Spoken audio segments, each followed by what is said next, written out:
Hi friends, welcome to our channel. So ఈ blog చాలా ఇంట్రెస్టింగ్గా ఉండబోతుంది. నేనైతే ఈరోజు మీకు ఒక మంచి టెంపుల్ని చూపించబోతున్నాను ఫ్రెండ్స్. ఈ బ్లాగ్ లాస్ట్ దాకా చూడండి. నచ్చితే లైక్ చేయండి, అలాగే మీ ఫ్రెండ్స్ అండ్ ఫ్యామిలీ మెంబర్స్కి కూడా షేర్ చేయండి. ఈ టెంపుల్ అయితే నాగోల్ మెట్రో స్టేషన్ దగ్గరనే ఉంటుంది ఫ్రెండ్స్. నాగోల్ మెట్రో స్టేషన్ నుంచి ఆటోస్ కూడా ఉంటాయి ఫ్రెండ్స్. ఇప్పుడైతే నేను కాలభైరవ టెంపుల్ దగ్గరకి వచ్చాను. ఈ టెంపుల్ వచ్చి మనకి ఉప్పల్ బగాయిత్ దగ్గర ఉంటుంది. ఈ టెంపుల్ గురించి సరిగ్గా జనాలకు తెలియదు ఫ్రెండ్స్. సో ఒకసారి మన ఛానల్ తరపున చూపిద్దామని వచ్చాను. ఈ టెంపుల్ వచ్చి నాగోల్ మెట్రో స్టేషన్ నుంచి 2 కిలోమీటర్స్ ఉంటుంది. నేను గూగుల్ మ్యాప్ లింక్ కూడా ఇస్తాను ఫ్రెండ్స్. మనకైతే టెంపుల్ సరౌండింగ్స్ ఇలా కనిపిస్తుంది.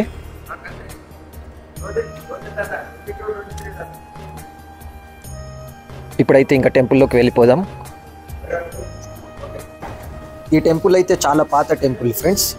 ఇక్కడ దేవుడు స్వయంభూగా వెలిచాడు. టెంపుల్ని అయితే ఇప్పుడిప్పుడే డెవలప్ చేస్తున్నారు. సిటీలో అయితే కాలభైరవ టెంపుల్స్ అయితే చాలా తక్కువగానే ఉంటాయి. HMDA వాళ్ళు లేఅవుట్ వేసేటప్పుడు ఇక్కడ దేవుడి విగ్రహం బయటపడింది ఫ్రెండ్స్. ఈ టెంపుల్కి చుట్టుపక్కల నుంచి నాగోల్, ఉప్పల్, బోడుప్పల్, అప్సిగూడ, రామంతపూర్ ఇలాగా డిఫరెంట్ ప్లేసెస్ నుంచి భక్తులు అయితే వచ్చి ఈ గుడిని చూసి అలాగే దేవుడిని దర్శనం చేసుకొని వాళ్ళ కోరికలు తీర్చుకొని వెళ్తారు. అలాగే ఈ టెంపుల్లో 2 శివలింగాలు కూడా ఉన్నాయి. సో ఇక్కడ అభిషేకం కూడా చేస్తారు. టెంపుల్లో ప్రతి పౌర్ణమికి, అష్టమికి, అమావాస్యకి స్పెషల్గా పూజలు చేస్తారు. అలాగే టెంపుల్ వాళ్ళు ప్రతి ఇయర్ కాలభైరవ జయంతి చేస్తారు. చాలా గ్రాండ్గా చేస్తారు ఫ్రెండ్స్. ఆ టైంలో చాలా భక్తులు వచ్చి దర్శనం చేసుకుంటారు టెంపుల్లో.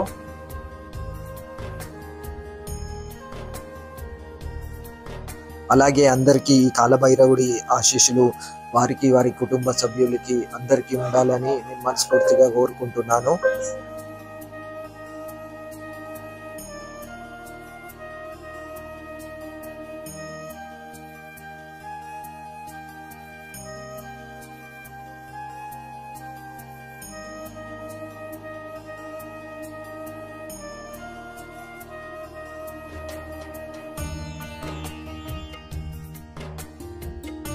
టెంపుల్ బ్యాక్ సైడ్ మాత్రం ఇలా కనిపిస్తుంది ఫ్రెండ్స్.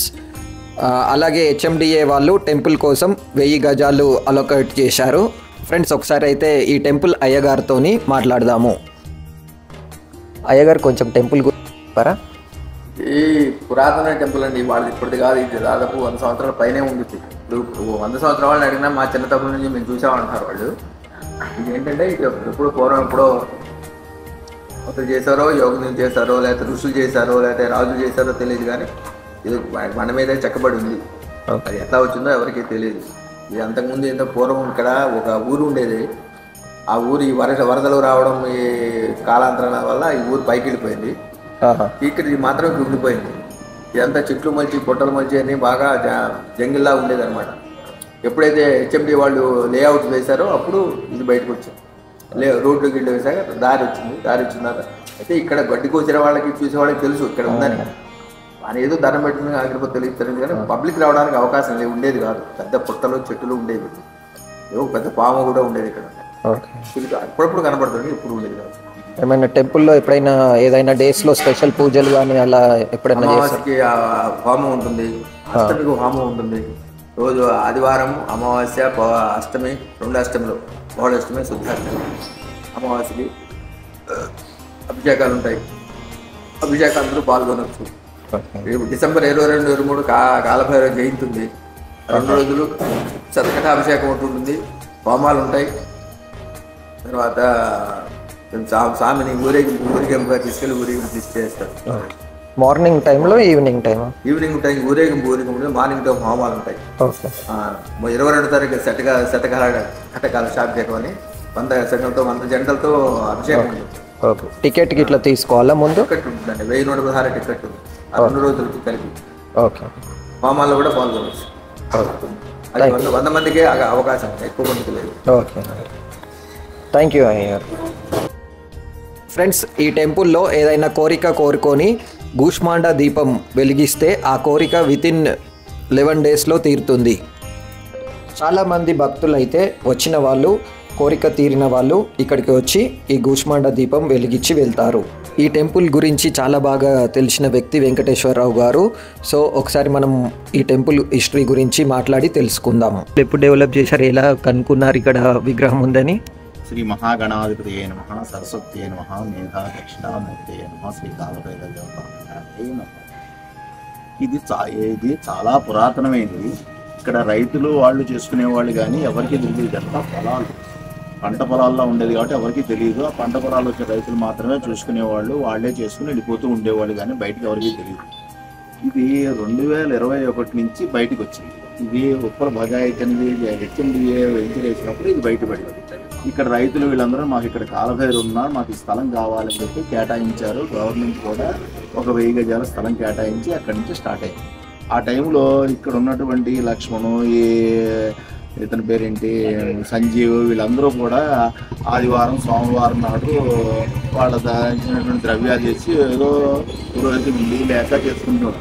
ఒక రోజు నేను వచ్చేసరికల్లా వాళ్ళు అలాగే చేసుకుంటే నమ్మ శంభవేజనం యోభయ శంకరాయ జస్కరాయ శివాయ అంటే నాకు వచ్చిన మంత్రం చెబుతూ అక్కడి నుంచి ఆదివారం సోమవారం నాడు పొద్దున్న వచ్చి నేను వీళ్ళకి అభిషేకం చేయించి నేను ఆఫీస్కి నేను బజాజ్లో పనిచేస్తాను, జాబ్ చేసుకుంటాను. నాకు వచ్చు కాబట్టి అది చెప్పి ఇలా 2 నెలలు చేసి జనం పెరిగారు. ఆ జనం పెరిగినప్పుడు ఇప్పుడు ఆలయంలో ఉన్నటువంటి రామకృష్ణ గారిని పెట్టాము.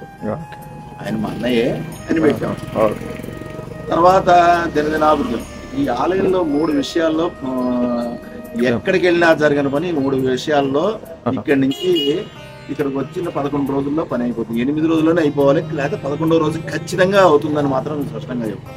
ఇక్కడ ఏంటంటే గుమ్మడికాయ దీపం పెట్టడం అనేది కూష్మాండ దీపం అంట. కూష్మాండ దీపం పెట్టడానికి మనకి కుటుంబంలో బాధలు కానీ, ఆర్థిక ఇబ్బందులు కానీ, లేకపోతే భార్యాభర్తల మీద వివాదాలు కానీ, లేకపోతే కనుక మనం వెళ్ళిన చోట ఆఫీసులో వివాదాలు కానీ, లేకపోతే కనుక మనం చేసే ఏ పని మీదైనా కానీ కాన్సన్ట్రేషన్ లేక మనం ఇబ్బంది పడుతున్నాం, పిల్లలు విద్యలో కానీ ఉద్యోగాల్లో కానీ ఇబ్బంది పడుతున్న ఈ విషయాలన్నిటికీ కూడా ఒకే ఒక మంత్రంతో చేసేటటువంటి గొప్ప విషయం కూష్మాండ దీపం. కూష్మాండ దీపం అంటే కనుక మనకి ఎప్పుడైనా సరే దీపం అంటే గురువు. ఆ గురువు ఈ కూష్మాండంతో ఉన్న కూష్మాండము ఇది ఎలాగంటే మనం చండీ సప్తశతి చదువుతుంటే అందులో ధ్యాన శ్లోకం ఉంటుంది. అందులో చతుర్థం కూష్మాండది, 4వది కుటుంబం, 4వది ప్రథమం సయోధ్యం బ్రహ్మ, తృతీయం చంద్ర, చతుర్థం కూష్మాండ. ఈ మనం కూష్మాండ దీపం ఎప్పుడైతే అండము అంటే కనుక ఒక గుడ్డు బ్రహ్మాండాన్ని కూష్మాండంలో తీసుకొచ్చి పెడుతున్నాం. ఈ కూష్మాండాన్ని మధ్య కోసి చేస్తే 2 చెప్పుల కింద వస్తుంది. అందులో ఈ దీపం వెలిగే దీపం ఏమో పరమేశ్వరుడు, ఉన్న 2 పార్వతి. చూడండి ఎంత ఖచ్చితంగా వచ్చేస్తుంది. మధ్యలో దీపం పెడుతున్నాం, చుట్టూతనేమో నూనె పోస్తుంది, అది పార్వతీది. ఈ మధ్యలో ఉన్న ద్రవ్యాలు ఉన్నాయి చూడండి, ఈ ద్రవ్యాలతో చేసే నవగ్రహ ద్రవ్యాలు ఇవన్నీ కూడా. ఒక్క కూష్మాండ దీపం కనుక జీవితంలో కనుక మీరు పెడితే మీరు ఒక చండీ హోమం చేసిన ఫలితం ఇస్తుంది. చండీ హోమం చేయాలంటే 10,000 నుంచి 20,000 అవుతుంది. అదే ఒక కూష్మాండ దీపం పెట్టాలంటే అంతా కొద్దిగా ఒక 400-500 రూపాయలు. దీనికి రకరకాల విధానాలైన వాళ్ళ దాన్ని బట్టి పూజలు విధానాలు మంత్ర శాస్త్రంలో ఇచ్చిన దాని ప్రకారం చేస్తున్నారు ఇక్కడ. అది మీరు అమావాస్య నాడు, అష్టమి నాడు, పౌర్ణమి నాడు పెట్టుకోవచ్చు. అమావాస్య నాడు పెట్టుకుంటే శత్రు బాధలు పోతాయి. అనుకున్న దానికన్నా 10 మెట్లు పైకెడతారు. ఇది వాళ్ళు వీళ్ళు కాదు, జాతకంలో ఎలాంటి చండాలమైన జాతకం ఉందనుకున్న బాధపడే వాళ్ళు కూడా ఇక్కడికి వచ్చి ఒక్కసారి కనుక కూష్మాండ దీపం పెట్టుకుని పెడితే వెళ్ళిన దగ్గర నుంచి 11 రోజుల పాటు రోజు రాత్రి 9 దగ్గర రాత్రి 2 గంటల టైంలో మీకు నియమాలు పెద్దంగా ఒకటే నియమం, టైం టు టైం మెయింటైన్ చేయాలి. ఇవాళ 9ంటికి మొదలెడితే రోజు 11 రోజులు రాత్రి 9 గంటలకి లేకపోతే 10 గంటలకి రోజు ఒక టైం ఫిక్స్ చేసుకుంటే కాలాతీతంగా కాలానికి అతీతంగా భైరవుడు. వాడి కాలం కలిసి వచ్చిందిరా, మట్టి పట్టుకున్న బంగారం ఉందా, కాలం కలిసి బంగారం మట్టి అయిపోయిందా. దీనికి అతీతుడు కాబట్టి మీరు మట్టి పట్టుకున్న బంగారం పట్టుకుంటే ప్లాటినం అవ్వాలి. అది చేసేవాడు భైరవుడు. కాబట్టి మీకు టైంను మెయింటైన్ చేసుకున్న 11 రోజులు కనుక భైరవాష్టమి, 2 రకాల భైరవాష్టమి. కృష్ణంశ అది ఇంకా పవర్ఫుల్. లేకపోతే మన శంకరాచార్య చెప్పిన భైరవాష్టమి తీసుకుంటే అది 11 రోజులు పారాయణ చేస్తే 11 రోజుల్లో పని అయిపోయిందన్న. విదేశాలు వెళ్ళాల్సిన వాళ్ళు వెళ్ళిపోయారు. నాకు పిల్లలు లేరు, 10 సంవత్సరాల నుంచి ఉన్న వాళ్ళందరూ కూడా ఈ 2 సంవత్సరాల్లో నా అనుభవంతో చెప్తున్నానండి. 2-2.5 సంవత్సరాల నుంచి ఈ ఆలయంలో ప్రతి విషయంలో నేను పాల్గొంటాను అని. నేను నా డ్రెస్ నేను జాబ్ చేసుకుంటాను కాబట్టి నేను దాని కానీ ప్రతి విషయాన్ని కూడా నేను ఇంటర్వ్యూ అయిపోతుంది. ఈ విధానంలో మాత్రం భైరవుడు చేయలేని పని ఏంటి లేదు. మనకి ఇద్దరు దిగంబర స్వాములు ఇద్దరు ఉన్నారు, ఒకని దత్తాత్రేయుడు, రెండు భైరవుడు. వీళ్ళిద్దరూ చేయలేని పని. కానీ దత్తాత్రేయుడు ఏమో కొన్ని పరీక్షలు పెడతాడు, ఈయన పరీక్షలు పెట్టడు. మానవుని తొందరగా తీసుకెళ్ళి పీఠం ఎక్కిస్తాడు. పీఠం ఎక్కిందా పీఠం మీద నిలబడటం నీ యొక్క. ఇది మాత్రం భగవంతుడైనటువంటి. ఇక్కడ ఇంకో విషయం అంటే కాళీ సమేతం కాలభైరుడు. ఇంకోటి ఏంటంటే ఈయన యొక్క వెళ్ళే ద్వారం ఈశాన్యం మూల నుంచి ఉంది. ఈశాన్య ద్వారం పరమాత్మకి మహా ఇష్టమైన ద్వారం. అలాగే ఆయన పాదాలు చూస్తే ఉత్తరంగా తిరిగి ఉంటాయి. ఉత్తరంగా తిరిగి ఉంటే కుబేర స్థానం. ఆయన తూర్పు తిరుగుతుంటే ఆయుష్ కావాలన్నా, డబ్బు సంపాదించాలన్నా, పరమాత్మ దగ్గర అవ్వాలన్నా ఈ మూడు కూడా ఈ ఆలయంలో జరుగుతాయి. దీంతోనే కొబ్బరికాయ దీపం అని పెడతారు. కొబ్బరికాయ దీపం చాలా మంది తెలియదు. కొబ్బరికాయ దీపం ఐశ్వర్య దీపం, ఈశ్వర దీపం అంటారు. కొబ్బరికాయ దీపంలో 3 ఒత్తులు వేయాలి. మనం కొబ్బరికాయ కొట్టిన తర్వాత 3 కళ్ళు ఉన్న తీసుకుని అందులో నెయ్యి కానీ, నువ్వుల నూనె కానీ, కొబ్బరి నూనె కానీ పోసి ఒక ఒత్తి తూర్పుకి, ఒక ఒత్తి ఉత్తరానికి, ఒక ఒత్తి ఈశాన్యానికి చూసుకొని 3 ఇక్కడ సరిపోతాయి. వేసి మీకు వచ్చిన శివుడు కానీ, అమ్మవారు కానీ, లేకపోతే లక్ష్మీదేవి కానీ ఏదో ఒక పూజ చేయండి. అది ఇదని కాదు, మీకు అంతరాత్మ చెప్పిన పూజ చేయాలి. మీకు ఐశ్వర్యం ఎలా అంటుకోవాలో అలా అంటుకుంటారు. కటికి దారిద్ర్యంలో ఉన్నవాడు కూడా కోటీశ్వరులు అయిన వాళ్ళు ఈ మధ్య కాలంలోనే కొంతమంది అంటే వచ్చిన వాళ్ళు ప్రతి ఒక్కరు హ్యాపీగా వాళ్ళు ఎంతో ఇబ్బంది పడేవాడు హ్యాపీగా పెడుతున్నాడంటే అర్థం అంత ఇదిగా ఉంది. శ్రీ భైరవుడి యొక్క అనుగ్రహం ప్రతి ఒక్కళ్ళు పొందండి. ఒక్కసారి భైరవ అనుగ్రహం పొందాలి అంటే ఎన్నో జన్మల పుణ్యం ఉంటే గానీ రాదు. కాశీ పెడితే మనకి యోగం ఉంటే కానీ కాదు, భైరవుడు అనుజ్ఞ ఉంటే కానీ కాశీ వెళ్లే ముందు కనుక ఇక్కడికి వచ్చి భైరవుడు అనేది కాశీలో హ్యాపీగా మీకు అన్నీ అయిపోతాయి.